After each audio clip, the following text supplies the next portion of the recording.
1953 निर्वाचित अमेरिकी राष्ट्रपति ड्वाइट डी आइजनहावर ने सार्वजनिक रूप से एक ऐसा असम्मान प्रदर्शित किया जिससे पूरा देश स्तब्ध रह गया। 20 जनवरी को सुबह 8:45 बजे व्हाइट हाउस में प्रवेश करने के बजाय, जहां हैरी एस ट्रूमैन प्रतीक्षा कर रहे थे, आइजनहावर नॉर्थ पोर्टिको के बाहर खड़ी एक लिमोजीन में ही बैठे रहे। तापमान 49 डिग्री के आसपास था और आसमान बादलों से घिरा था। तत्कालीन राष्ट्रपति ट्रूमैन खिड़की के पास खड़े होकर उस स्थिर कार को देख रहे थे। आइजनहावर के इरादे स्पष्ट थे। वह व्हाइट हाउस के अंदर कदम नहीं रखेंगे जिस व्यक्ति ने उन्हें कभी राष्ट्रपति पद का प्रस्ताव दिया था।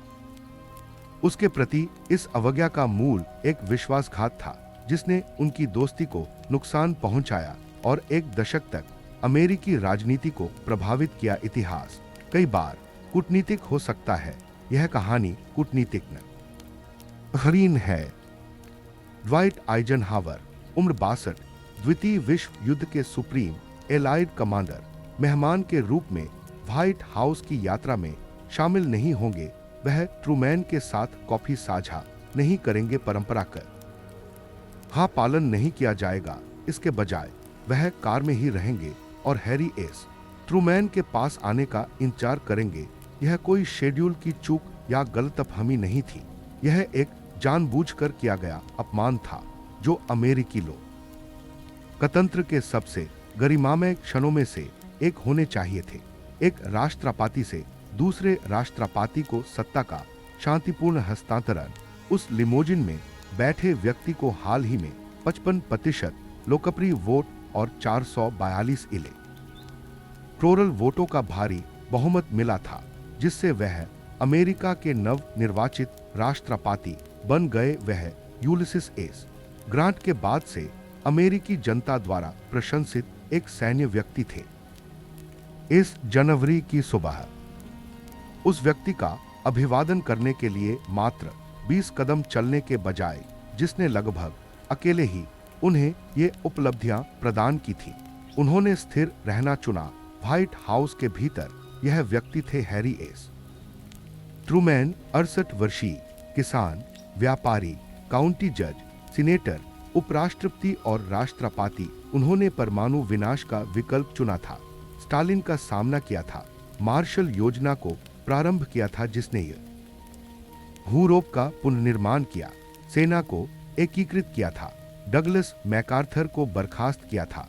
शीत युद्ध के शुरुआती वर्षों के उथल-पुथल भरे समय में वेस्टर्न अलायंस को एकजुट रखा था और 7 साल पहले ड्वाइट आइजनहावर को डेमोक्रेटिक टिकट के तहत राष्ट्रपति बनाने का प्रस्ताव रखा था, जबकि वे उपराष्ट्रपति बनने के लिए पद छोड़ देंगे। हालांकि उनके प्रस्ताव को अस्वीकार कर दिया गया था। आइजनहावर ने एक राजनेता के बजाय एक सैनिक होने का दावा किया था। अब व्हाइट हाउस के बाहर वह एक कार में बैठे थे और निवर्तमान राष्ट्रपति को एक बुलाए गए सेवक की तरह आने के लिए मजबूर कर रहे थे। सीबीए संवाददाता एरिक सेवरेर ने इस दृश्य को घटित होते देखा। बाद में उन्होंने इस घटना को संक्षेप में 3 शब्द लिखे, यह एक चौंकाने वाला क्षण था। व्हाइट हाउस के मुख्य प्रवेशकर्ता जेबी वेस्ट ने भी इसे देखा। मैं शुक्रगुजार था कि मैं उस कार में नहीं था। इन दोनों व्यक्तियों के बीच का बंधन हमेशा तनावपूर्ण नहीं रहा था, वे कभी सहयोगी थे। ट्रूमैन ने एक बार आइजनहावर को अपने युग का सबसे महान सैन्य दिमाग बताया था। आइजनहावर ने ट्रूमैन को सच्चे सम्मान और कृतज्ञता से भरा एक पत्र लिखा था। हालांकि उनके बीच कुछ बदल गया, कुछ दरार जो ठीक नहीं हो सकती थी, और इस ठिठुरती जनवरी की सुबह उनके रिश्ते में दरार सभी अमेरिकियों के लिए स्पष्ट थी। यह विभाजन अचानक नहीं हुआ।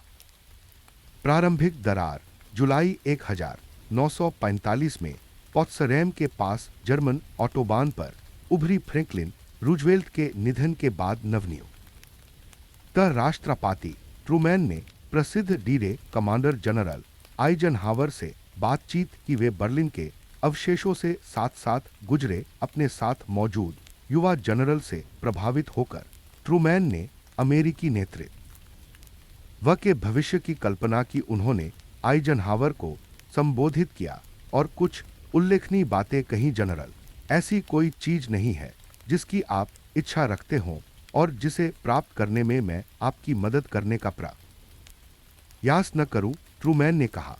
इसमें 1948 का राष्ट्रपति पद शामिल है।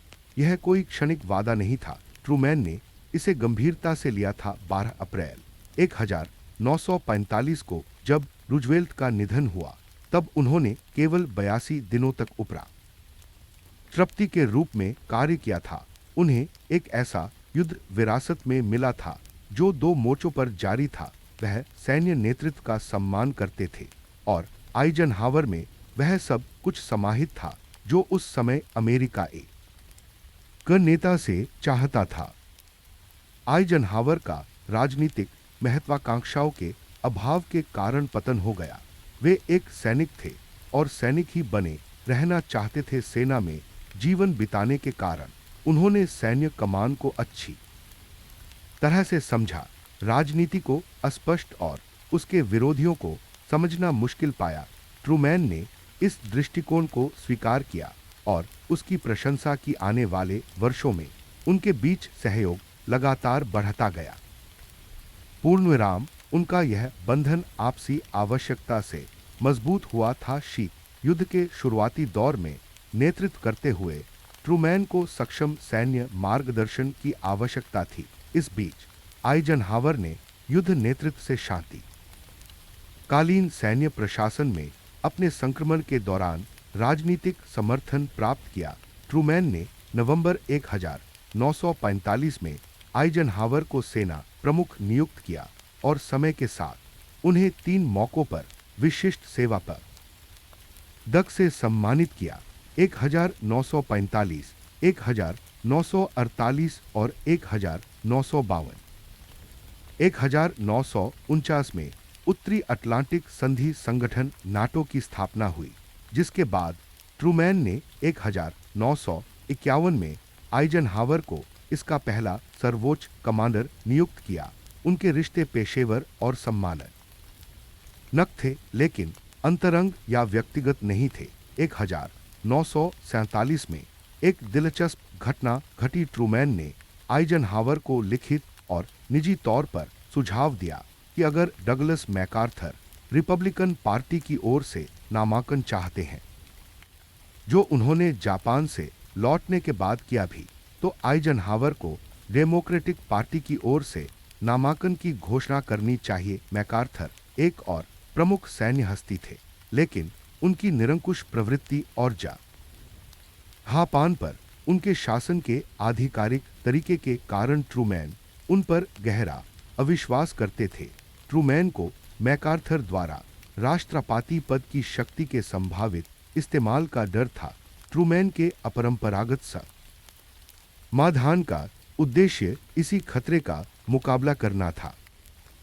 जैसा कि राष्ट्रपति ट्रूमैन ने लिखा था, वह अपना पद त्याग कर आइजनहावर के अधीन उपराष्ट्रपति के रूप में कार्य करने के लिए तैयार थे। उन्होंने कहा, हाँ, मुझे सीनेट वैसे भी पसंद है। आइजनहावर और मैं चुने जा सकते हैं और मैं और मेरा परिवार व्हाइट हाउस नामक इस विशाल श्वेत किले के बाहर रहकर संतुष्ट रहेंगे। अंत में उन्होंने लिखा, आइजनहावर मेरा प्रचार नहीं करेंगे और मैं उनका प्रचार नहीं करूंगा। यह कोई सनक नहीं थी। यह वर्तमान अमेरिकी राष्ट्रपति द्वारा खुद को उपराष्ट्रपति पद पर पदावनत करने का प्रस्ताव था, जिसका उद्देश्य आइजनहावर को व्हाइट हाउस में बिठाना था। इस कृत्य ने उस समय ट्रूमैन के अपने राजनीतिक भाग्य में अविश्वास और आइजनहावर के नेतृत्व और उनके चरित्र में दृढ़ विश्वास को उजागर किया। एक बार फिर आइजनहावर ने मना कर दिया। उन्हें राजनीति में कोई रुचि नहीं थी। उस समय वह कोलंबिया विश्वविद्यालय के अध्यक्ष पद पर कार्यरत थे। उन्होंने सक्रिय सैन्य कमान छोड़ दी थी। वह शिक्षा जगत में बने रहना चाहते थे या यदि आवश्यक हो तो सेना में फिर से शामिल होना चाहते थे, हालांकि उनका राजनीति में प्रवेश करने का कोई इरादा नहीं था। उसी वर्ष दिसंबर में सेना सचिव केनेथ रॉयल ने आइजनहावर को वही सुझाव दिया जिन्हें ट्रूमैन ने एक और प्रयास करने के लिए कहा था। ट्रूमैन ने अनुरोध किया कि रॉयल इस बात पर जोर दें कि यह कोई क्षणिक विचार नहीं, बल्कि एक वास्तविक प्रस्ताव है, डेमोक्रेटिक ना। माकन आइजनहावर के नियंत्रण में था। पार्टी के समर्थन और ट्रूमैन के अभियान के समर्थन के साथ वे जीतेंगे, हालांकि आइजनहावर ने फिर से इनकार कर दिया और रॉयल को वही भावना व्यक्त की जो उन्होंने ट्रूमैन के साथ साझा की थी। राष्ट्रपति पद पर आसीन होने में उनकी अरुचि, उन्हें इस पद में कोई आकर्षण नहीं मिला। वह अपने वर्तमान जीवन से संतुष्ट थे। फरवरी 1948 में व्हाइट हाउस के एक समारोह में ट्रूमैन ने आइजनहावर को अपना चौथा विशिष्ट सेवा पदक प्रदान किया। दोनों ने तस्वीरों के लिए पोज दिया। 1948 के अखबारों ने उन्हें अमेरिका के भविष्य के लिए सहयोग करने वाले करीबी सहयोगियों के रूप में हैन चित्रित किया। उस वर्ष ट्रूमैन को अपने राष्ट्रपति पद की अब तक की सबसे गंभीर राजनीतिक दुविधा का सामना करना पड़ा। उनकी अनुमोदन रेटिंग गिर गई।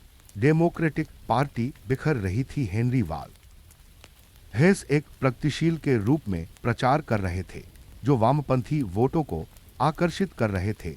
स्ट्रोम थर्मंड एक डिक्सीक्रेट के रूप में प्रचार कर रहे थे जो दक्षिण से वोटों को आकर्षित कर रहे थे। रिपब्लिक हिकन ने कांग्रेस के दोनों सदनों पर अपना दबदबा बनाए रखा।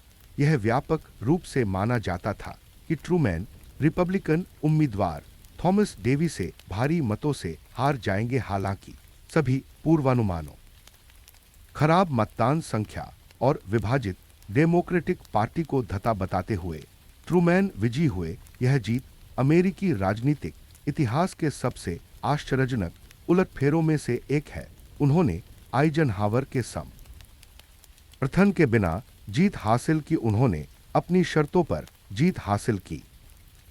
यदि वास्तव में उनकी कोई रुचि नहीं थी तो उन्होंने अस्पष्टता के संकेतों के साथ लगातार इनकार क्यों किया? यह रहस्योद्घाटन 1952 में अनुस्वर हुआ। आइजनहावर ने राष्ट्रपति पद के लिए रिपब्लिकन नामांकन प्राप्त करने के इरादे की घोषणा की, जिसने कई लोगों को आश्चर्यचकित कर दिया, लेकिन सबसे खास तौर पर ट्रूमैन को 5 वर्षों तक। आइजनहावर ने चुनाव लड़ने के कई डेमोक्रेटिक प्रस्तावों को ठुकरा दिया था।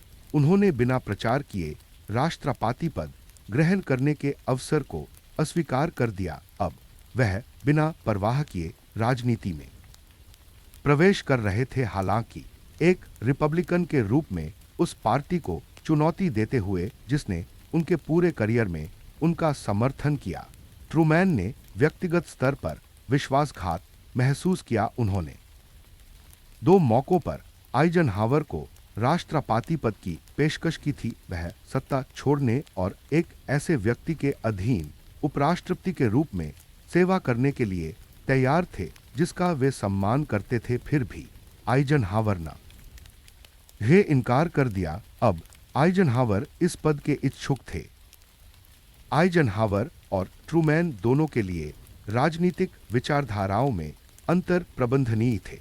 उन्होंने वास्तविक असहमतियों के कारण भिन्न आर्थिक नीतियों, अनुस्वर और शासन रणनीतियों को बर्दाश्त किया। हालांकि अभियान के दौरान घटित घटनाओं ने उनके संबंधों को अपूरणीय क्षति पहुंचाई। केंद्रीय विवाद जॉर्ज कैटलेट मार्शल के इर्द गिर्द घूमता था। 1880 में पेंसिल्वेनिया में जन्मे मार्शल ने 1901 में वर्जीनिया मिलिट्री इंस्टीट्यूट से स्नातक की उपाधि प्राप्त की। उनके करियर में फिलीपींस, प्रथम विश्व युद्ध के दौरान फ्रांस और युद्धों के बीच चीन में अनुस्वर सेवा शामिल थी। अपनी व्यवस्थित प्रकृति, असाधारण संगठनात्मक कौशल और रसद कौशल के लिए जाने जाने वाले उन्होंने सेनाओं का निर्माण करने, महाद्वीपों में अभियानों का समन्वय करने और भारी तनाव के तहत जटिल योजनाओं को निष्पादित करने में सक्षम नेताओं को चुनने में उत्कृष्टता हासिल की। 6 वर्षों में जॉर्ज मार्शल ने अमेरिकी सेना को 2,000,000 से भी कम सैनिकों वाली सेना से 80 लाख सैनिकों वाली एक शक्तिशाली सेना में बदल दिया। उन्होंने सेनापतियों का चयन किया, युद्ध रणनीतियों को हरी झंडी दिखाई, संसाधनों का वितरण किया और यह सुनिश्चित किया कि सेना सुचारू रूप से काम करे, जिससे ड्वाइट आइजनहावर के करियर का मार्ग प्रशस्त हुआ। 1941 में आइजनहावर सैन्य हलकों के बाहर एक अपेक्षाकृत गुमनाम लेफ्टिनेंट कर्नल थे। मार्शल ने उनकी क्षमता को पहचाना और उन्हें शीघ्र ही कई वरिष्ठ अधिकारियों से आगे कर दिया। 1942 तक आइजनहावर ने उत्तरी अफ्रीका में मित्र देशों की सेनाओं की कमान संभाली। 1943 तक मार्शल ने आइजनहावर को ऑपरेशन ओवरलॉर्ड फ्रांस पर डीरे आक्रमण का नेतृत्व करने का सुझाव दिया। पूर्णविराम, यह अभियान युद्ध के सबसे महत्वपूर्ण सैन्य अभियानों में से एक था, संभवतः उस सदी का भी। हालांकि राष्ट्रपति रूजवेल्ट ने मार्शल को वाशिंगटन में ही रहकर वैश्विक युद्ध प्रयासों की देखरेख करने के लिए कहा, मार्शल ने उनकी बात मान ली और कमान आइजनहावर को सौंप दी। आइजनहावर ने प्रसिद्धि प्राप्त की, जबकि मार्शल ने स्टाफ कर्तव्यों का पालन किया। मार्शल ने कभी भी आइजनहावर के प्रति कोई नाराजगी नहीं दिखाई। इसके बजाय पूर्ण समर्थन की पेशकश की। चर्चिल ने मार्शल को जीत का वास्तुकार करार दिया। इतिहासकारों ने द्वितीय विश्व युद्ध जीतने वाले सैन्य बल का श्रेय उनकी संगठनात्मक कौशल और वैश्विक सैन्य प्रयास प्रबंधन क्षमताओं को दिया। मार्शल की रणनीतिक प्रतिभा के बिना युद्ध का परिणाम काफी अलग हो सकता था। 4 दशकों से अधिक समय तक अपने देश की सेवा करने के बाद उन्होंने 65 वर्ष की आयु में सेवानिवृत्त होने की कोशिश की, लेकिन उन्हें 1947 में राष्ट्रपति ट्रूमैन ने विदेश मंत्री के रूप में सेवा करने के लिए बुला लिया। 1947 से 1949 तक शीत युद्ध के महत्वपूर्ण शुरुआती वर्षों के दौरान मार्शल ने अमेरिका के शीर्ष राजनीतिक के रूप में कार्य किया। 1948 से 1952 तक संयुक्त राज्य अमेरिका ने पश्चिमी यूरोप के पुनर्निर्माण के लिए 13 अरब डॉलर से अधिक की आर्थिक सहायता वितरित की। पूर्णविराम, यह पहल सफल रही। इसने बुनियादी ढांचे की मरम्मत की, मुद्राओं को मजबूत किया, व्यापार को फिर से शुरू किया और दशकों की समृद्धि की नींव रखी। 1953 में मार्शल को इस उपलब्धि के लिए नोबेल शांति पुरस्कार मिला, एक ऐसा सम्मान जिसे प्राप्त करने वाले वे एकमात्र कैरियर सैन्य अधिकारी थे। विदेश मंत्री के रूप में कार्य करने के बाद मार्शल फिर से सेवानिवृत्त हो गए, जब तक कि 1950 में कोरियाई युद्ध के दौरान ट्रूमैन ने उन्हें नहीं बुला लिया। उन्होंने सितंबर 1950 से सितंबर 1951 तक रक्षा मंत्री का पद संभाला। उनकी जिम्मेदारियों में युद्ध के बाद विमुद्रीकरण के बाद अमेरिकी सैन्य शक्ति को फिर से मजबूत करना और कोरियाई युद्ध में सैन्य प्रतिक्रिया का प्रबंधन करना शामिल था। 1950 और 1951 में विस्कॉन्सिन के सीनेटर जोसेफ मैकार्थी ने जॉर्ज सी मार्शल पर हमला बोला, जो मित्र देशों की जीत के प्रमुख निर्माताओं में से एक थे। युद्धोत्तर व्यवस्था को आकार देने में एक महत्वपूर्ण व्यक्ति थे और अमेरिका में एक अत्यंत सम्मानित सार्वजनिक व्यक्ति थे। इसके अलावा मार्शल आइजनहावर के गुरु, संरक्षक और हित्र थे। मार्शल ने सैकड़ों वरिष्ठ अधिकारियों के ऊपर आइजनहावर के करियर को आगे बढ़ाया, डी-डे आक्रमण का नेतृत्व करने के लिए उनकी सिफारिश की और उनकी सफलता में महत्वपूर्ण योगदान दिया। इस कार आइजनहावर मार्शल के बहुत ऋणी थे। इस संदर्भ में कम्युनिस्ट विरोधी उत्साह की लहर पर सवार मैकार्थी ने मार्शल पर हमले शुरू कर दिए। कम्युनिस्ट सहानुभूति के अपने निराधार आरोपों के लिए जाने वाले मैकार्थी ने मार्शल पर एक कम्युनिस्ट षड्यंत्र का हिस्सा होने का आरोप लगाया। जून 1951 में सीनेट के समक्ष एक भाषण में मैकार्थी ने मार्शल पर हमला करते हुए लगभग 60,000 शब्द खर्च किए। एक व्यक्ति हलंती ने मार्शल के करियर को एक व्यापक षड्यंत्र बताया, जिसकी बदनामी इतनी गहरी थी कि उसने किसी भी पिछले मानवीय प्रयास को फीका कर दिया। उन्होंने मार्शल पर चीन को साम्यवाद के हाथों खोने, यूरोप और एशिया में अमेरिकी हितों को कमजोर करने और साम्यवादी उद्देश्यों को सक्रिय रूप से आगे बढ़ाने का आरोप लगाया। ये आरोप निराधार थे। मार्शल ने अपना पूरा वयस्क जीवन संयुक्त राज्य अमेरिका की सेवा में बिताया था। उन्होंने नाजी जर्मनी और शाही जापान को हराने वाली सेना का गठन किया। मार्शल योजना की स्थापना की, जिसने यूरोप में साम्यवादी विस्तार को रोक दिया और कोरियाई युद्ध के दौरान रक्षा सचिव के रूप में साम्यवादी आक्रमण के विरुद्ध लड़ते हुए सेवा की। यह धारणा कि मार्शल गुप्त रूप से कम्युनिस्टों के लिए काम करते थे, विचित्र, तर्कहीन और तिरस्कार के योग्य थी। डियाना के सीनेटर विलियम जेनर मैकार्थी से भी आगे बढ़ गए। उन्होंने मार्शल को एक जीवित झूठ और देशद्रोहियों की कठपुतली करार दिया। वक्ता के अनुसार मार्शल कथित तौर पर अपराधियों, गद्दारों और कम्युनिस्ट समर्थकों के एक समूह के साथ मिलकर काम कर रहे थे, जिसकी योजना श्री ट्रूमैन और श्री एक्सन ने बनाई थी। ये महज नीतिगत विवाद नहीं थे।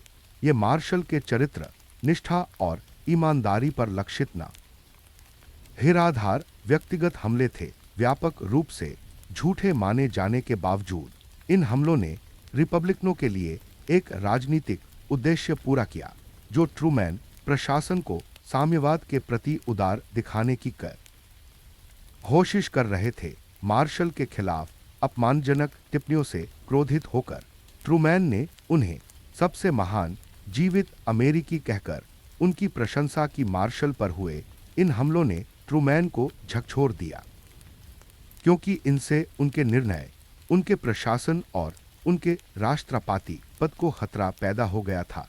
ट्रूमैन को उम्मीद थी कि आइजनहावर मैकार्थी द्वारा किए गए मानहानि के आरोपों से मार्शल को बरी कर देंगे, क्योंकि आइजनहावर का करियर मार्शल के कारण ही था। अक्टूबर 1952 में राष्ट्रपति अभियान के दौरान आइजनहावर को मिल्वॉकी, विस्कॉन्सिन में भाषण देना था, जो मैकार्थी का गृह क्षेत्र था। उसी माहौल में मैकार्थी भी उनके साथ शामिल होंगे। इससे पहले मैकार्थी आइजनहावर का समर्थन कर चुके थे। विस्कॉन्सिन के रिपब्लिकन नेताओं का लक्ष्य आइजनहावर और मैकार्थी के बीच एकता का प्रदर्शन करना था। एकजुट मोर्चे का उद्देश्य डेमोक्रेट्स के खिलाफ एक जवाबी कार्रवाई करना था। इस छवि को मजबूत करने के लिए आइजनहावर की टीम ने अपने भाषण में मार्शल का समर्थन करने वाला एक अंश शामिल किया। हां की संक्षिप्त इस अंश ने अपना संदेश स्पष्ट रूप से व्यक्त किया। मुझे 35 वर्षों से जनरल मार्शल को व्यक्तिगत और पेशेवर दोनों रूप से जानने का सौभाग्य प्राप्त हुआ है। मैं अमेरिका की सेवा में उनकी अटूट निस्वार्थता, समर्पण और गहरी देशभक्ति की पुष्टि कर सकता हूं। वर्तमान स्थिति इस बात की एक गंभीर याद दिलाती है कि स्वतंत्रता की रक्षा कैसे की जानी चाहिए। यह अंश तैयार पाठ का हिस्सा था और पहले पत्रकारों के साथ साझा किया गया था, जिससे एक चरमोत्कर्ष क्षण की उम्मीदें बढ़ गई थी। एक सम्मानित युद्ध के दिग्गज आइजनहावर ने मैकार्थी के गृह राज्य में मैकार्थी के आरोपों के खिलाफ अपने गुरु का बचाव करते हुए एक शक्तिशाली दृश्य बनाने का वादा किया। आखिरकार विस्कॉन्सिन के गवर्नर वाल्टर कोहेलर जूनियर ने आइजनहावर की अभियान टीम के साथ मिलकर उन्हें उस पैराग्राफ को हटाने के लिए मना लिया। उनका तर्क था कि इससे मैकार्थी नाराज होंगे, विस्कॉन्सिन के रिपब्लिकन भड़केंगे और बेवजह विवाद खड़ा होगा। इससे कार्यक्रम आइजनहावर के अमेरिका के दृष्टिकोण पर केंद्रित होने के बजाय मार्शल और मैकार्थी पर केंद्रित हो जाएगा। उन्होंने निष्कर्ष निकाला कि यह राजनीतिक कीमत के लायक नहीं था। विस्कॉन्सिन काफी प्रभावशाली था, मैकार्थी वहां काफी लोकप्रिय थे। आइजनहावर विस्कॉन्सिन के चुनावी वोट चाहते थे क्योंकि वह किसी ऐसे मुद्दे पर विवाद में नहीं पड़ना चाहते थे जिससे वोटों पर कोई असर न पड़े। आइजनहावर ने अपने सलाहकारों की सलाह पर ध्यान दी या उनके तर्क को समझा। उन्होंने माना कि वे उन्हें जीतने में मदद करना चाहते थे और खुद भी जीतना चाहते थे। उन्होंने राष्ट्रपति के रूप में महान उपलब्धियों की कल्पना की थी, जैसे कोरियाई युद्ध का समाप्त करना, ट्रूमैन की तुलना में शीत युद्ध को अधिक प्रभावी ढंग से प्रबंधित करना और एक कथित रूप से फूली हुई सरकार में एक कुशल प्रशासन की स्थापना करना। इन उद्देश्यों को प्राप्त करने के लिए उन्हें चुनाव में जीत की आवश्यकता थी। उस जीत को सुनिश्चित करने के लिए विस्कॉन्सिन महत्वपूर्ण था। आइजनहावर ने सहमति जताते हुए उस पैराग्राफ को हटा दिया और तर्क दिया कि उस समय मार्शल का बचाव करने में सफलता ज्यादा महत्वपूर्ण थी। उन्होंने खुद को आश्वस्त किया कि चुनाव के बाद कम राजनीतिक रूप से तनावपूर्ण दौर में वे मार्शल का बचाव कर सकते हैं। 3 अक्टूबर 1952 को Dwight Eisenhower senator Joseph McCarthy के साथ मिल्वॉकी एरिना में 10,000 दर्शकों के सामने खड़े हुए। कार्यक्रम स्थल खचाखच भरा हुआ था और भीड़ का उत्साह साफ दिखाई दे रहा था। उन्होंने आइजनहावर का उत्साहवर्धन की या और जब मैकार्थी उनके साथ मंच पर आए तो वे और भी जोर से चिल्लाने लगे। अपने भाषण में उन्होंने मैकार्थी के कम्युनिस्ट विरोधी प्रयासों की सराहना की, सरकार में तोड़फोड़ को खत्म करने पर चर्चा की और मैकार्थी के धर्मयुद्ध का समर्थन किया। और यह सब जॉर्ज मार्शल के बारे में एक शब्द भी कहे बिना उन्होंने न तो उनका बचाव किया और न ही उनका जिक्र किया। ऐसा व्यवहार किया जैसे उनका कोई अस्तित्व हलंत ही न हो। और जब बाद में मैकार्थी उनके पास आए तो उन्होंने कोई आपत्ति नहीं जताई। फोटोग्राफर तैयार हो गए। शॉट के लिए तैयार मैकार्थी ने अपना हाथ बढ़ाया। आइजनहावर ने देखा और हाथ मिलाने से बचने की कोशिश की, लेकिन बाधाओं ने उन्हें पीछे हटने से रोक दिया। बिजली की तरह तेजी से मैकार्थी ने आइजनहावर का हाथ पकड़ लिया और उसे विजय के भाव से ऊपर उठा दिया, जैसे कोई रेफरी किसी मुक्केबाज की जीत का जश्न मना रहा हो। कैमरों के शटर क्लिक हुए। यह तस्वीर देश भर में फैल गई। डीडे के नायक ड्वाइट आइजनहावर ने खुद को उस व्यक्ति से हाथ मिलाते हुए पाया जिसने सार्वजनिक रूप से अपने गुरु पर राजद्रोह का आरोप लगाया था। मीडिया कवरेज कठोर था चूंकि मार्शल का पूर्व प्रतिशोधी बचाव प्रारंभिक पाठ का हिस्सा था। पत्रकारों को पता था कि आइजनहावर मार्शल का बचाव करना चाहते थे, लेकिन उन्होंने ऐसा नहीं किया। यह कोई संयोग नहीं था, यह कोई कार्यक्रम का टकराव नहीं था, यह एक सोचा समझा फैसला था। आइजनहावर ने विस्कॉन्सिन जीतने के बजाय अपने गुरु का बचाव करने पर विचार किया था और अंत में विस्कॉन्सिन जीत गया। न्यूयॉर्क टाइम्स ने पहले पन्ने पर एक खबर छापी, जबकि वाशिंगटन पोस्ट ने एक संपादकीय प्रकाशित किया। विभिन्न राजनीतिक दृष्टिकोणों वाले स्तंभकारों ने इस फैसले की निंदा की और कुछ रिपब्लिकनों ने भी इस पर अपनी नाराजगी व्यक्त की। एक रिपब्लिकन अखबार के संपादक ने कहा कि आइजनहावर ने अपनी ईमानदारी को मामूली से लाभ के लिए बेच दिया। ट्रूमैन ने पत्रकारों से तुरंत और स्पष्ट रूप से कहा, मैंने कभी नहीं सोचा था कि रिपब्लिकन उम्मीदवार के रूप में चुनाव लड़ रहा व्यक्ति इतना नीचे गिर जाएगा। बाद के भाषणों में उन्होंने इस घटना को हमारे देश के इतिहास की सबसे भयावह घटनाओं में से एक बताया और आइजनहावर की कायरता और अनादर की आलोचना की। ट्रूमैन ने मार्शल और आइजनहावर के संबंधों को अपने अभियान का केंद्र बनाते हुए लगातार हमला जारी रखा। उन्होंने भीड़ को याद दिलाया कि मार्शल आइजनहावर के वरिष्ठ, उनके गुरु, उनके करियर की शुरुआत करने वाले व्यक्ति थे। उन्होंने सवाल किया कि अगर आइजनहावर, जो मैकार्थी का भी विरोध नहीं कर सकते, तो सोवियत संघ से मुकाबला करने के लिए उन पर भरोसा कैसे किया जा सकता है। ट्रूमैन ने आइजनहावर के चरित्र, उनकी बुद्धिमत्ता और राष्ट्रपति पद के लिए उनकी उपयुक्तता पर सवाल उठाए। आइजनहावर ट्रूमैन की टिप्पणियों को समझ गए। उन्होंने अखबारों को ध्यान से पढ़ा और आलोचना सुनी।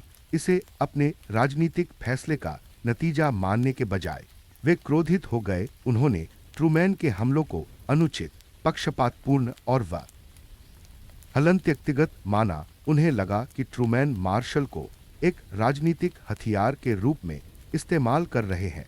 उन्होंने खुद को यकीन दिलाया कि ट्रूमैन को मार्शल की सचमुच परवाह नहीं है, बल्कि वे आइजनहावर की प्रतिष्ठा को धूमिल करने के लिए चुनावी बयानबाजी कर रहे हैं। हालांकि ट्रूमैन मार्शल को महत्व देते थे।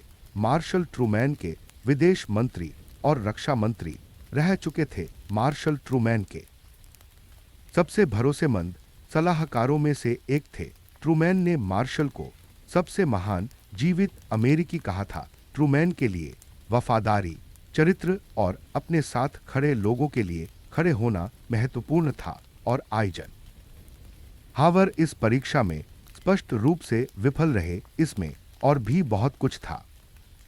मिल्वॉकी में अपने भाषण से 2 हफ्ते पहले आइजनहावर ने सीनेटर विलियम जेनर के साथ इंडियानापोलिस में प्रचार किया था, जिन्होंने मार्शल को देशद्रोहियों की कठपुतली करार दिया था और उन पर देशद्रोहियों और कम्युनिस्ट समर्थकों के आपराधिक समूहों से जुड़े होने का आरोप लगाया था। जेनर 1950 के दशक के शुरुआती कम्युनिस्ट विरोधी जोश की कुरूपता के प्रतीक थे। प्रतिष्ठा को बर्बाद करने, निराधार आरोप लगाने और भय को एक राजनीतिक हथियार के रूप में इस्तेमाल करने की तत्परता।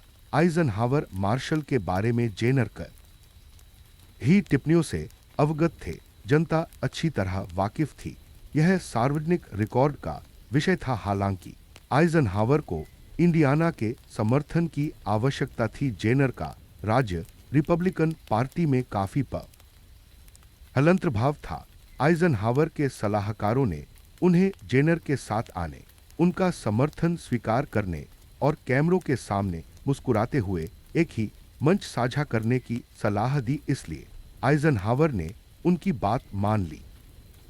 वह जेनर के साथ मंच पर आए। उन्होंने जेनर को उन्हें गले लगाने दिया।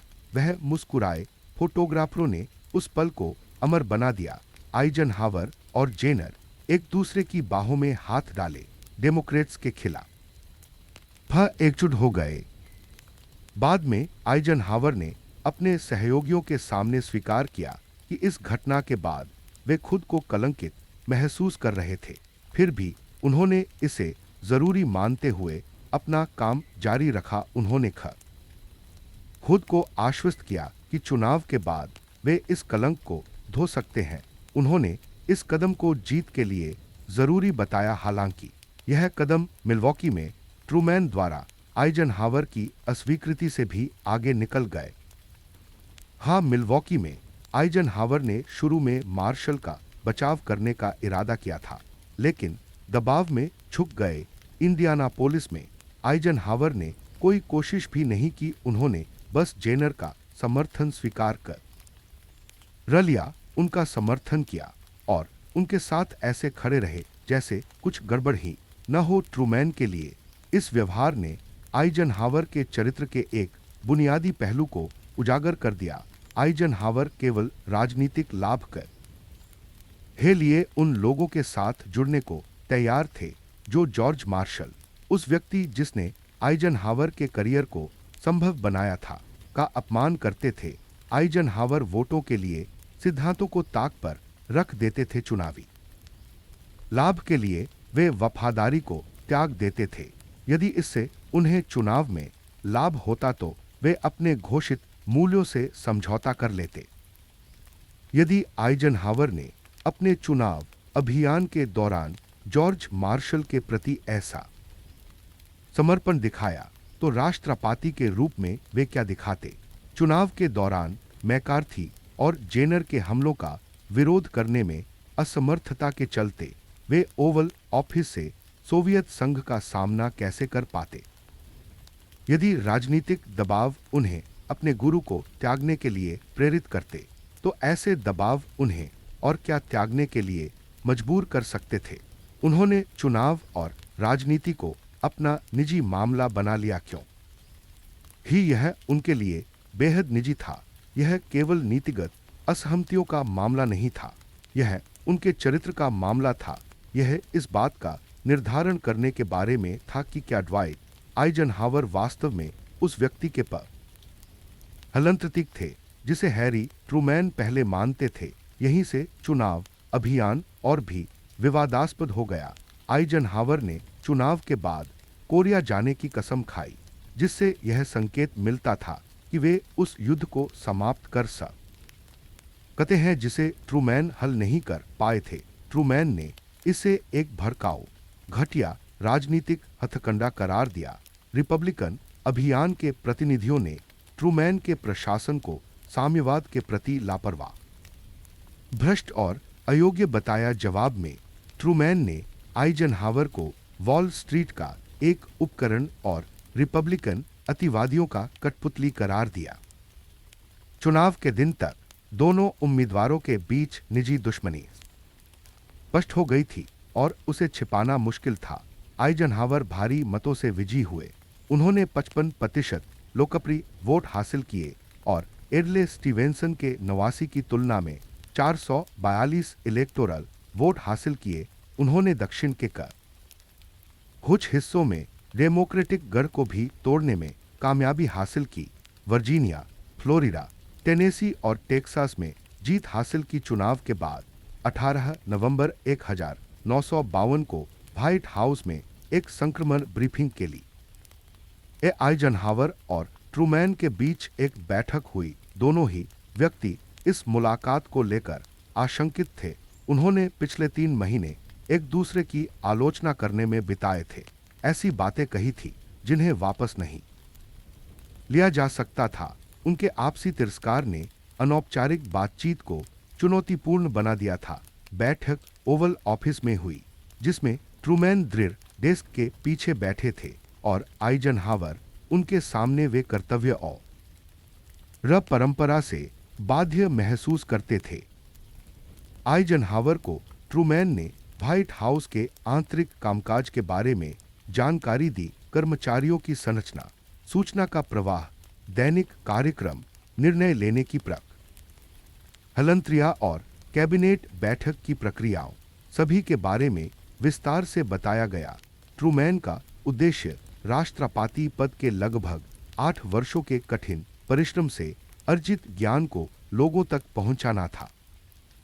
आइजनहावर में बेचैनी के स्पष्ट संकेत दिखाई दिए।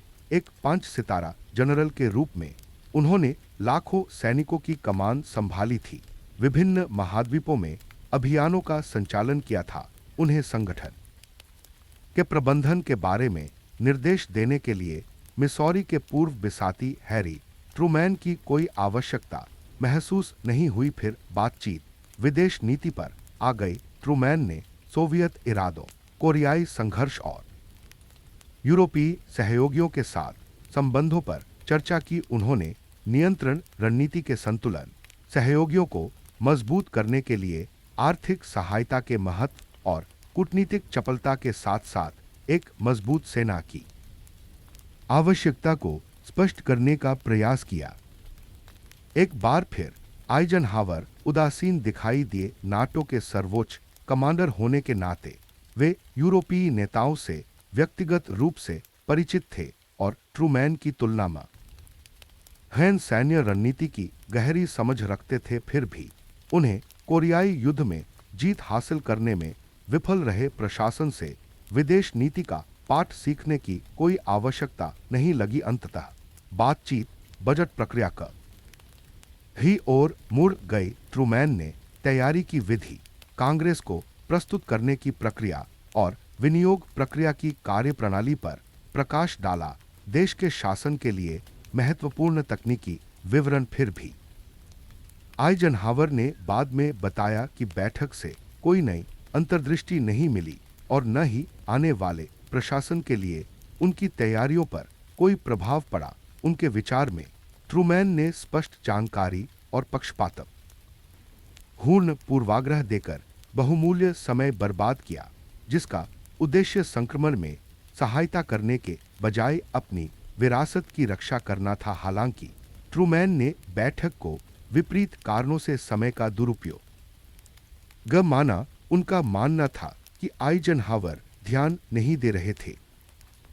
ट्रूमैन की कोई भी बात अनसुनी कर दी गई, जबकि आइजनहावर वहीं बैठे रहे, एक ऐसे व्यक्ति की तरह आत्मविश्वास से भरे हुए जो आश्वस्त था कि उसे सबका कुछ पता है। उसने कोई सार्थक प्रश्न नहीं पूछे, उसने कोई नोट नहीं लिखा। इसके बजाय वह बैठक समाप्त होने का इंतजार करता रहा ताकि वह वापस जा सके और अपनी योजनाओं के अनुसार काम कर सके। आइजनहावर के जब खाने पर ट्रूमैन ने अपने कर्मचारियों को सूचित किया कि आइजनहावर को राष्ट्रपति पद के साथ कठिनाइयों का सामना करना पड़ेगा। उन्होंने डेस्क की ओर इशारा करते हुए कहा, वह यहां बैठकर हुक्म चलाए। हे यह करो, वह करो और कुछ भी नहीं होगा।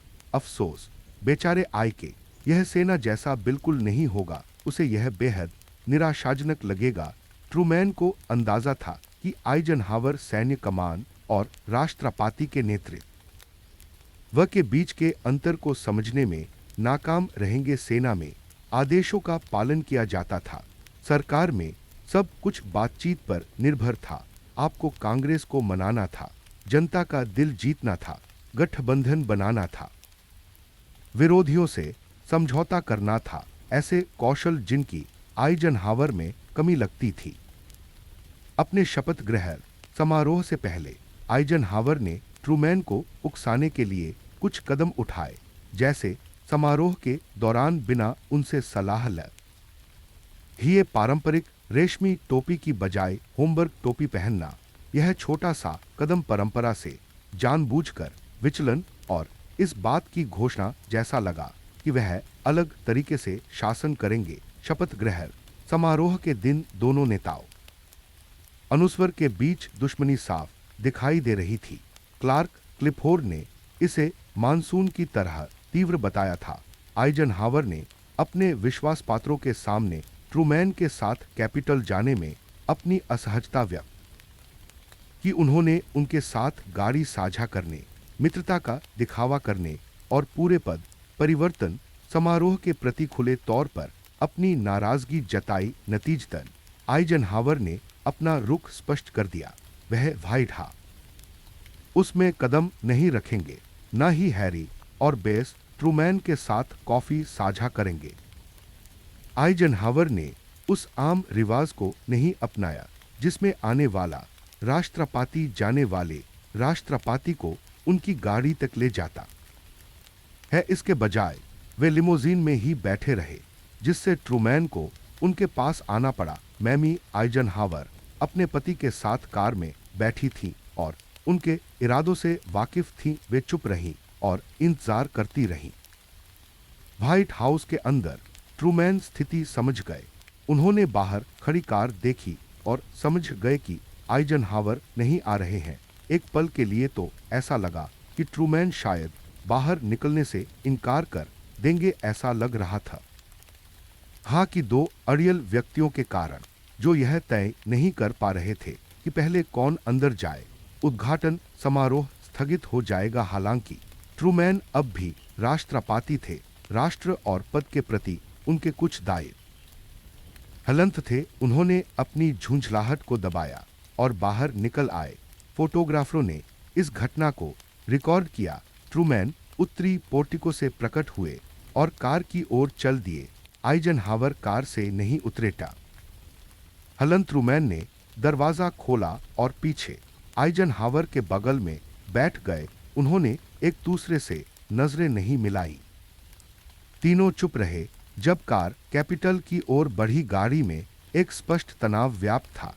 दोनों पुरुष सीधे आगे की ओर देख रहे थे, बेचैनी को कम करने की कोशिश में। मैमी आइजनहावर ने मौसम और सड़क किनारे दर्शकों के बारे में सामान्य बातचीत शुरू की, हालांकि बेस ट्रूमैन जो पहले ही जा चुकी थी इस असहजता से बच गईं। आखिरकार आइजनहावर ने चुप्पी तोड़ी और उद्घाटन के लिए कोरिया से जॉन ट्रूमैन को बुलाने के लिए जिम्मेदार व्यक्ति के बारे में पूछताछ की। 29 साल की उम्र में जॉन ट्रूमैन ने अमेरिकी सेना में एक मेजर के रूप में सेवा की, जो चल रहे युद्ध के बीच कोरिया में लड़ाकू इकाइयों के साथ तैनात थे। अमेरिकी जानें रोज जा रही थीं और जॉन इस खतरनाक थिएटर में अपने कर्तव्य को सम्मानपूर्ण हलंतवक निभा रहे थे। गोलीबारी के बीच सैनिकों का नेतृत्व कर रहे थे। आइजनहावर को अपने बेटे की सेवा पर गर्व और उसकी सुरक्षा की चिंता दोनों महसूस हुई। आइजनहावर ने पूछा कि अधिकार किसके पास है और हेन बताए बिना किसने यह निर्णय लिया। ट्रूमैन ने आइजनहावर को उत्तर दिया, मुझे था। कुछ क्षण बाद उन्होंने विस्तार से बताया, राष्ट्रपति को लगा कि आपके बेटे के लिए अपने पिता के राष्ट्रपति पद की शपथ लेना उचित और उचित था। यह एक शालीन भाव था। ट्रूमैन ने इस घटना के महत्व को समझा। एक पिता अपने बेटे के युद्ध क्षेत्र में सेवारत होने के बावजूद राष्ट्रपति पद ग्रहण कर रहा था। ऐतिहासिक महत्व, पारिवारिक प्रासंगिकता। ट्रूमैन ने कमांडर इन चीफ के रूप में अपनी शक्ति का उपयोग यह सुनिश्चित करने के लिए किया कि जॉन आइजनहावर उद्घाटन समारोह में शामिल हो सके। ट्रूमैन ने मान्यता की मांग नहीं की, उन्होंने इसकी सार्वजनिक रूप से घोषणा नहीं की, उन्होंने इसे चुनाव प्रचार के लिए इस्तेमाल नहीं किया। उन्होंने बस इसलिए ऐसा किया क्योंकि उन्हें लगा कि यह सही है। चुनाव प्रचार के दौरान हुई दुश्मनी, गलतफहमियों और उनके बीच हुई हर बात के बावजूद ट्रूमैन ने कुछ चीजों को राजनीति से ऊपर रखा। परिवार महत्वपूर्ण था, महत्वपूर्ण घटनाएं महत्वपूर्ण थी, सम्मानपूर्वक कार्य करना महत्वपूर्ण था। इस अवसर पर आइजनहावर चुप रहे, न आभार न इस भाव की स्वीकृति, न ट्रूमैन को उनके कार्यों के लिए कोई श्रेय। उन्होंने बस खिड़की से बाहर अपनी निगाहें घुमाईं और पेंसिल्वेनिया एवेन्यू पर भीड़ को निहारा। बाद में आइजनहावर ने ट्रूमैन को धन्यवाद दिया, लेकिन उस कार में नहीं, उस ठंडी जनवरी की सुबह में नहीं। उद्घाटन के कई दिनों बाद उन्होंने एक पत्र लिखा जिसमें उन्होंने संक्रमण काल में ट्रूमैन की सहायता और यह सुनिश्चित करने के लिए आभार व्यक्त किया कि जॉन वाशिंगटन में मौजूद रहे। हालांकि उस क्षण उस कार में ट्रूमैन के बगल में बैठे हुए आइजनहावर चुप रहे। अपने संस्मरणों में इन लोगों ने अपनी बातचीत के अन्य पहलुओं के बारे में अलग अलग विवरण दिए होंगे। ट्रूमैन के अनुसार आइजनहावर ने कहा कि उन्होंने ट्रूमैन के प्रति विनम्रता के कारण 1949 के अपने उद्घाटन समारोह को छोड़ दिया था। ट्रूमैन ने कहा, अगर मैंने तुम्हें आमंत्रित किया होता तो तुम यहां नहीं होते। आइजनहावर ने इस बातचीत के होने पर ही आपत्ति जताई। बातचीत पर असहमति के बावजूद दोनों इस बात पर सहमत थे कि यह यात्रा असहज, ठंडी और तनाव से भरी थी। वे कैपिटल पहुंचे, जहां समारोह शुरू हुआ। मुख्य न्यायाधीश फ्रेड विल्सन ने आइजनहावर को संयुक्त राज्य अमेरिका के 34वें राष्ट्रपति के रूप में शपथ दिलाई। अपने उद्घाटन भाषण में आइजनहावर ने स्वतंत्र विश्व का मार्गदर्शन करने के अमेरिका के कर्तव्य पर चर्चा की, जिसमें शक्ति, सुरक्षा और भाग्य पर जोर दिया गया था। हलन ट्रूमैन वहां मौजूद थे और सुन रहे थे। समारोह के समापन पर वे उद्घाटन परेड में शामिल हुए बिना या आइजनहावर को व्हाइट हाउस में प्रवेश करते हुए देखे बिना ही चले गए। इसके बजाय वे यूनियन स्टेशन की ओर चल पड़े, जहां लगभग 5,000 लोग उन्हें विदाई देने के लिए इकट्ठा हुए थे। उन्होंने तालियां बजाईं और उनका नाम पुकारा। 1944 और 1948 की घटनाओं के समान पुलिस ने ट्रूमैन को उनकी ट्रेन तक ले जाने के लिए एक फ्लाइंग व हेज बनाया। हैरी ट्रूमैन मिसौरी के इंडिपेंडेंस जाने वाली ट्रेन में सवार हुए, जो लगभग 8 वर्षों के बाद राष्ट्रपति पद से उनकी विदाई का प्रतीक था। वह एक दशक तक व्हाइट हाउस नहीं आए। आइजनहावर ने ट्रूमैन को निमंत्रण दिए बिना ही पदभार ग्रहण किया और अपना राष्ट्रपति पद शुरू किया। राजकीय रात्रिभोज समारोहों या किसी अन्य अवसर के लिए नहीं। 1953 से 1961 तक 8 वर्षों तक ट्रूमैन ने व्हाइट हाउस में हलंत्रवेश नहीं किया। इस अवधि के दौरान आइजनहावर ने 3 निमंत्रण दिए। पहला उनके उद्घाटन के तुरंत बाद एक अनौपचारिक कार्यक्रम के लिए था, जिसे ट्रूमैन ने अस्वीकार कर दिया। दूसरा निमंत्रण 1959 में स्टन चर्चिल के सम्मान में रात्रिभोज के लिए आया।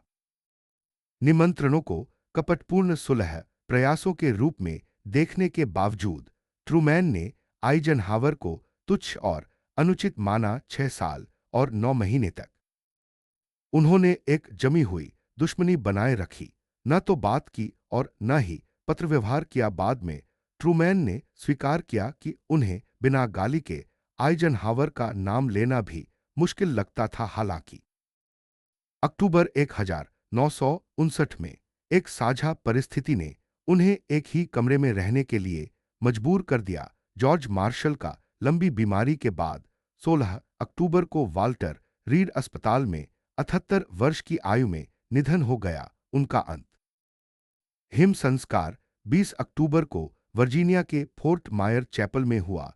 दोनों राष्ट्रपति आइजनहावर और ट्रूमैन शामिल हुए। उद्घाटन दिवस 1953 के बाद पहली बार एक साथ बैठे। वे सेवा के दौरान चुप रहे।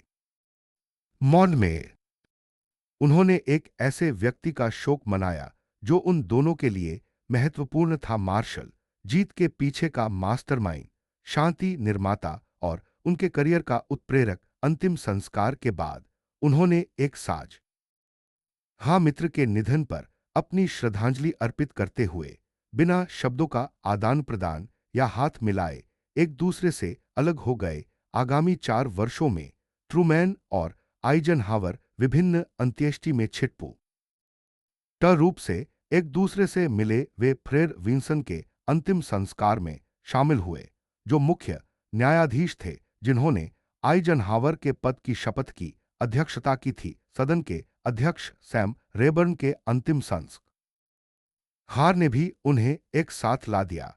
एलेनोर रूजवेल्ट का निधन उन दोनों को एक ही स्थान पर ले आया। उनकी बातचीत विनम्र लेकिन ठंडी रही। उन्होंने बातचीत किए बिना एक दूसरे की उपस्थिति को पहचान लिया था। फिर नवंबर 1963 में राष्ट्रपति जॉन एफ कैनेडी की डलास में दुखद हत्या कर दी गई।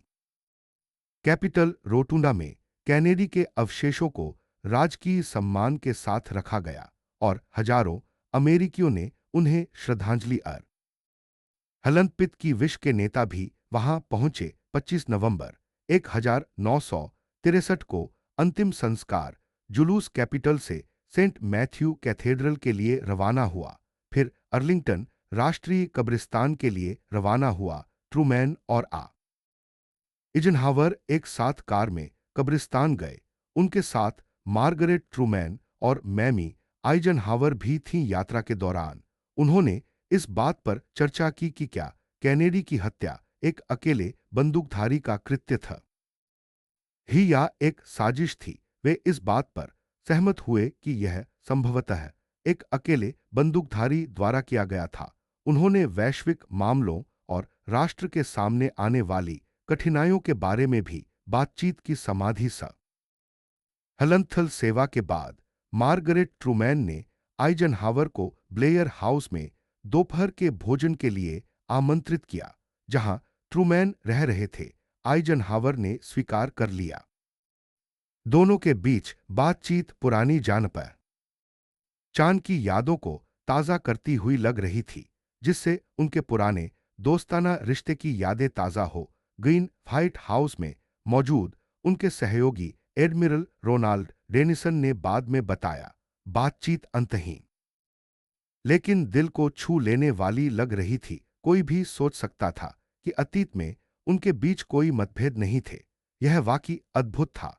जब आइजनहावर के जाने का समय आया तो ट्रूमैन और मार्गरेट आइजनहावर को उनकी कार तक ला हे गए। कुछ मिनट और दोनों पूर्व राष्ट्रपति फुटपाथ पर खड़े होकर बातें करते रहे। आखिरकार एक लंबे मौन और धीमे हाथ मिलाने के बाद वे अलग हुए। मार्गरेट ने आइजनहावर के गाल पर चुंबन किया, जबकि मैमीना हे ट्रूमैन को चुंबन दिया। 1953 के उस सर्द जनवरी के दिन के एक दशक बाद वे अपनी दोस्ती को कुछ हद तक सुधारने में कामयाब रहे थे। 1966 में कैंसस सिटी में संयुक्त राष्ट्र के एक लंच में उनकी एक बार फिर मुलाकात हुई। आइजनहावर के भाई मिल्टन उनके साथ थे। उन्होंने कहा कि पुरानी दुश्मनी मिट गई है और वे एक दूसरे की संगति का आनंद लेते हैं। 78 वर्षीय ड्वाइट डी आइजनहावर का 28 मार्च 1969 को निधन हो गया। इस प्रकार उन्होंने अपने 2 राष्ट्रपति कार्यकाल पूरे किए। उन्होंने अंतर्राज्यीय राजमार्ग प्रणाली के विकास की देखरेख की, कोरियाई युद्ध का समापन किया, शीत युद्ध के शुरुआती चरणों को संभाला और अर्ल वॉरेन को सर्वोच्च न्यायालय का मुख्य न्यायाधीश नियुक्त किया। उनके राष्ट्रपति कार्यकाल ने अमेरिकी बुनियादी ढांचे, विदेश नीति और घरेलू राजनीति पर अमिट छाप छोड़ी। इसके विपरीत हैरी एस ट्रूमैन का 26 दिसंबर 1972 को 88 वर्ष की आयु में निधन हो गया। 1953 में इंडिपेंडेंस मिसौरी लौटने के बाद वे लगभग 2 दशकों तक वहां रहे। उन्होंने अपना राष्ट्रपति पुस्तकालय बनवाया, संस्मरण लिखे, शहर में रोज हाना सैर का आनंद लिया और राजनीतिक रूप से सक्रिय रहे। डेमोक्रेटिक उम्मीदवारों का समर्थन किया और व्यक्तिगत मुद्दों पर वकालत की। 20 जनवरी 1953 की घटनाएं अमेरिकी राजनीतिक लोककथाओं का एक महत्वपूर्ण हलंत्र हिस्सा बन गईं। आइजनहावर द्वारा व्हाइट हाउस में प्रवेश करने से इनकार करने और ट्रूमैन द्वारा वाहन की ओर प्रस्थान करने का दृश्य इस बात का प्रतीक था कि कैसे निजी आक्रोश सार्वजनिक सेवा कर हलंतव्यों को दूषित कर सकता है। प्रवेश करने की अनिच्छा टोपी शिष्टाचार या समय के कारण नहीं थी, यह धोखे के बारे में था। आइजनहावर ने ट्रूमैन के चुनावी हमलों, नैतिक कमजोरी के आरोपों और पक्षपातपूर्ण आलोचनाओं से धोखा महसूस किया, जिसने उनकी ईमानदारी पर संदेह जताया। दूसरी ओर ट्रूमैन ने आइजनहावर द्वारा जॉर्ज मार्शल का समर्थन करने की अनिच्छा, मैकार्थी और जेनर के साथ उनके संबंधों और उन सिद्धांतों के प्रति उनकी उपेक्षा से धोखा महसूस किया, जिन्हें वे दोनों प्रिय थे। दोनों की शिकायतें जायज थीं, हालांकि उन्होंने अपनी शिकायतों को उस समय के अपने कर्तव्य पर हावी होने दी। हाँ, राष्ट्रपति पद का शपथ ग्रहण कार में बैठे 2 व्यक्तियों के बारे में नहीं है। यह लोकतांत्रिक परिवर्तन के एक बड़े प्रतीक का प्रतिनिधित्व करता है। यह पाठ लोकतांत्रिक निरंतरता बनाए रखने, शांतिपूर्ण तरीके से सत्ता का हस्तांतरण करने और व्यक्तिगत अहंकार के ऊपर अमेरिकी संस्थानों के लचीलेपन को प्रदर्शित करने के बारे में है। आइजनहावर ने इस बात को नजरअंदाज कर दिया जब उन्होंने ट्रूमैन के व्हाइट हाउस में प्रवेश करने से इनकार कर दिया।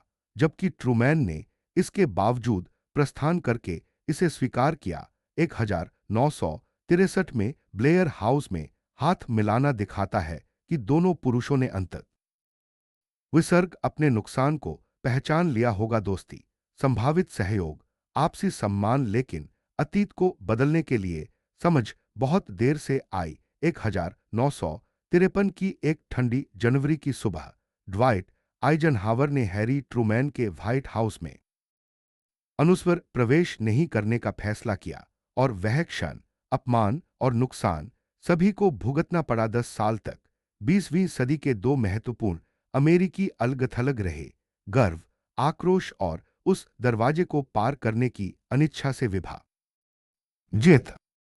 अगर यह कहानी आपको पसंद आई हो तो कृपया इस वीडियो को लाइक करें ताकि अमेरिकी इतिहास के अनोखे इतिहास को और भी आगे तक पहुंचाने में हमारी मदद की जा सके। सब्सक्राइब करने से आपको इन महत्वपूर्ण ऐतिहासिक घटनाओं के बारे में जानकारी मिलती रहेगी जिन्होंने हमारे देश को आकार दिया। हर घटना का अपना महत्व है। हर एक घटना नेतृत्व, नैतिकता और सार्वजनिक पदों पर पारस्परिक कलह के परिणामों पर प्रकाश डालती है। नीचे कमेंट करके अपनी लोकेशन बताएं, जिससे देश भर में और उसके बाहर भी हमारे विविध दर्शकों का विस्तार हो। देखने के लिए धन्यवाद और इन कहानियों को जीवंत रखने के लिए धन्यवाद।